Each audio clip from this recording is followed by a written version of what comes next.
Hello friends, welcome to my channel আর এ Ranjana queen. সবাই কেমন আছো? আশা করছি অনেক ভালো আছো।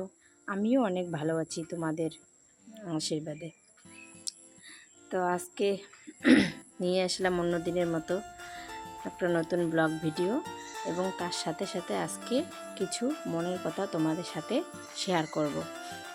দেখতে পাচ্ছ মাছ, সকাল সকাল তোমাদের দাদাভাই মাছ নিয়ে আসলো।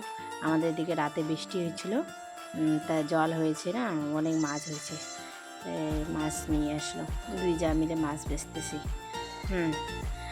মাছ নিয়েও বলতেছে এগুলো নাকি ওর ভাগে চলে যাবে, অনেক ধরনের মাছ পাইছে। তো আজকে মনের কথাটা কি বলবো, সবাই কিন্তু থাম্বনেল দেখে টের পেয়ে গেছো। তো কি আর বলি, মানে থাম্বনেলে আমি যা লিখেছি এটা তো আমার মনের কথা নয়, এটা এমনিতেই লিখেছি। কিন্তু যারা যারা থাম্বনেল দেখে ক্লিক করছে ভিডিওটা, তাদেরকেই জিজ্ঞাসা করতেছি, আমার সকল ফ্রেন্ডদেরকে জিজ্ঞাসা করতেছি, এই কথাটা কি সত্যি বলো তো? আমি মানে আমার বাড়িতে যে শ্বশুরমশাই আছেন, তো কিন্তু আমাদের শ্বশুরমশাইয়ের ওটা হচ্ছে কথা, আমাদের কথা না। আমাদের শ্বশুরমশাই মনে করেন নাইটিটা এমনই একটা বাজে জিনিস, ওটা পরলে নাকি বউরে নাকি বাজে হয়ে যায়। এই জন্য আমাদেরকে নাইটি টাইটি পরতে দেয় না। আমাদের যত ভিডিও দেখবে সব কিন্তু শাড়ি পরেই ভিডিও, কারণ আমাদের শ্বশুরমশাই আমাদেরকে নাইটি পরে দিবেনই না, নাইটি পরতে দিবেনই না আমাদেরকে।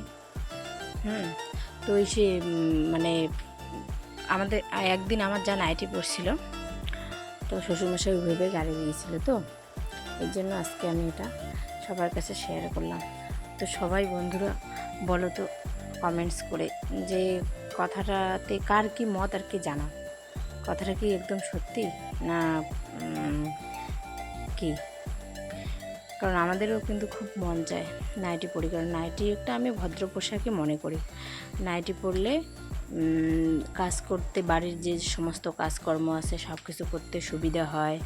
তারপর মানে গরমে তো নাইটি পরলে খুব আরাম লাগে। আমি এবার যখন বাবার বাড়িতে যাই তখন কিন্তু পরি, কিন্তু এইখানে যখন থেকে বিয়ে হয়েছে তখন থেকে আমি পরতে পারি না। আমার বিয়ে হওয়ার আজকে 9-10 বছর চলছে, 10 বছর হবে, 10 বছর চলছে বিয়ে হওয়ার, কিন্তু আমি এই বাড়িতে এখনও না শাড়ি ছাড়া অন্য কোনো পোশাক পরতে পারিনি। আমার শ্বশুরমশাই মানে নাইটিটাকে এতই খারাপভাবে বলে বোঝাতে পারবো না। যদি তোমরা বন্ধুরা কেউ যদি এসে আমার শ্বশুরমশাইকে বোঝাতে, খুব ভালো হতো। কেউ কি আসো আমার শ্বশুরমশাইকে বোঝাবার মতো?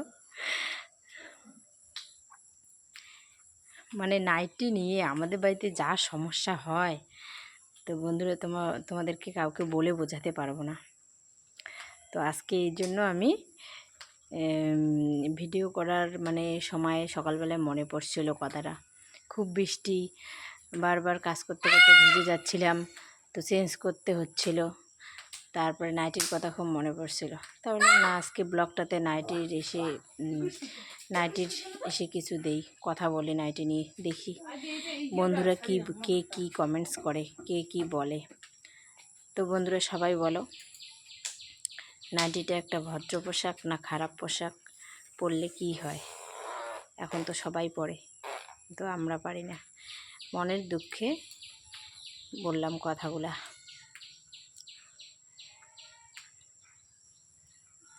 তো সবাই কমেন্ট করে জানাবে কিন্তু কার কি মতামত। তারপরে দেখো আমরা দুই যা মিলে রান্না করতেছি একই ঘরে। ও আমার খুন্তি নিতেছে, আমি ওর হাতা নিতেছি। কত বিটকেল আমাদের এক ঘরে রান্না করতে হয়, কিন্তু ভালোই লাগে, কোনো সময় ভালোই লাগে।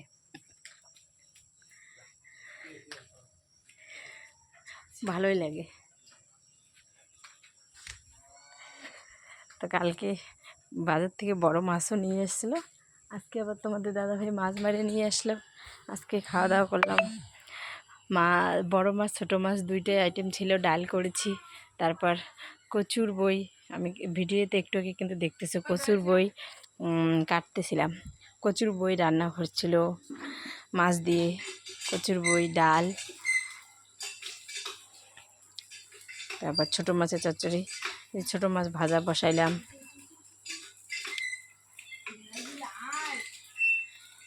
কী আর বলবো, আমাদেরকে নাইটি পরতে দেয় না, এটাই মনের দুঃখ। কিন্তু শ্বশুরমশাই যা বলেন তা তো একটু শুনতে হয় না, এই জন্য শুনি শ্বশুরমশাইয়ের কথা, অবাধ্য হই না। তো বন্ধুরা, আজকের মতে এখানেই শেষ করলাম। টাটা, পরে আবার দেখা হবে নতুন ব্লগ নিয়ে।